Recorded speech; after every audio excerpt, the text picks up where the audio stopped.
Hello বন্ধুরা, আজকে আমি আপনাদেরকে যেই গল্পটি শোনাতে যাচ্ছি তা হলো ভুতুড়ে কলেজের ভৌতিক গল্প। চলুন তাহলে গল্পটা শুরু করা যাক।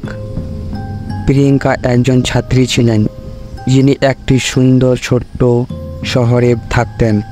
তার স্বপ্ন ছিল যে ভালো কলেজে পড়বে এবং উচ্চশিক্ষা পাবে। এটি বড় এবং বিখ্যাত কলেজে ভর্তি হলে তার স্বপ্ন পূরণ হয়। কলেজের প্রথম দিন যখন প্রিয়াঙ্কা ক্যাম্পাসে পা রাখল, তখন সে এক অদ্ভুত শীতলতা অনুভব করল এবং তার মনে কিছু অদ্ভুত অনুভূতি আসতে লাগলো।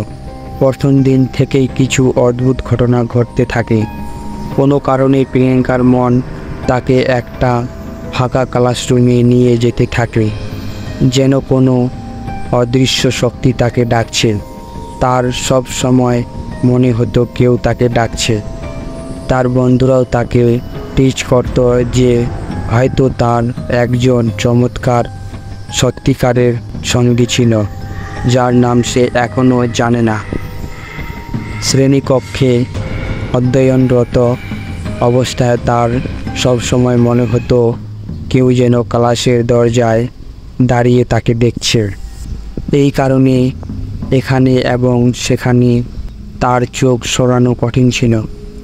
একদিন হঠাৎ এবং অজান্তে তার চোখ সেই আত্মার সাথে মিলিত হয় এবং সে তার চোখের দিকে তাকালেই সে খুব ভয় পেয়ে যায়।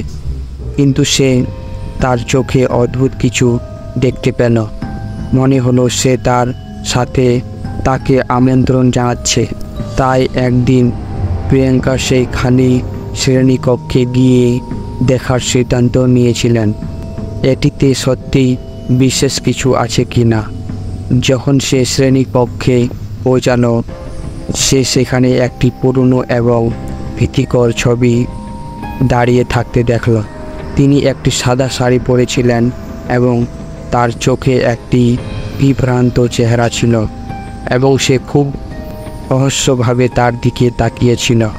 প্রিয়াঙ্কা ভয়ে কাঁপতে কাঁপতে ক্লাস থেকে বেরিয়ে এলো, কিন্তু তার কৌতূহল আরও বেড়ে গেল। সে তার বান্ধবী সীমাকে নিয়ে বাসায় গিয়ে তাকে সব খুলে বলল। সীমাও বিচলিত ছিল, কিন্তু সে প্রিয়াঙ্কাকে আবার ক্লাসে গিয়ে কথা বলার সাহস দেয়। পরের দিন প্রিয়াঙ্কা আবার একই শ্রেণীকক্ষে প্রবেশ করেন এবং সেই ভীতিকর চিত্রটি আবার উপস্থিত দেখতে পান। ধীরে ধীরে সে নিজেকে সাহসী করে তোলে এবং ইমেজের দিকে চলে যায়। চিত্রটি তাকে বলেছিল, আমাকে বাঁচান। ছাবি তার গল্প বর্ণনা করেছেন যে তিনি সিমরান নামে একজন পুরনো কলেজ ছাত্রী ছিলেন।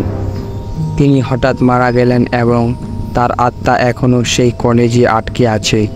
সিমরানের আত্মা প্রিয়াঙ্কাকে তার সাহায্যের জন্য অনুরোধ করে। প্রিয়াঙ্কা ছাদির কথা ভাবে এবং সে তাকে সাহায্য করার সিদ্ধান্ত নেয়। সে কলেজের পুরনো রেকর্ড অনুসন্ধান করে জানতে পারে কিভাবে সিমরান মারা গেছে।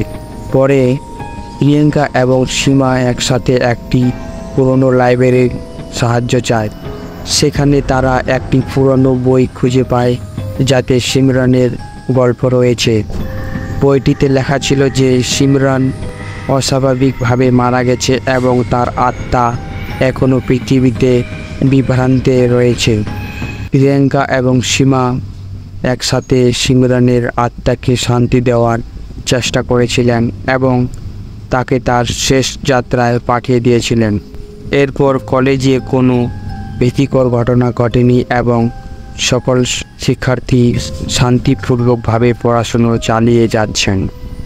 প্রিয়াঙ্কা তার কাজ নিয়ে খুব খুশি, কিন্তু এই পুরনো সময় কাটাতে তিনি খুব ভয় পেয়েছিলেন। আজও সেই ঘটনা মনে পড়লে ভয় পায়। বন্ধুরা, গল্পটি ভালো লেগে থাকলে লাইক করে সাবস্ক্রাইব করবেন। ধন্যবাদ।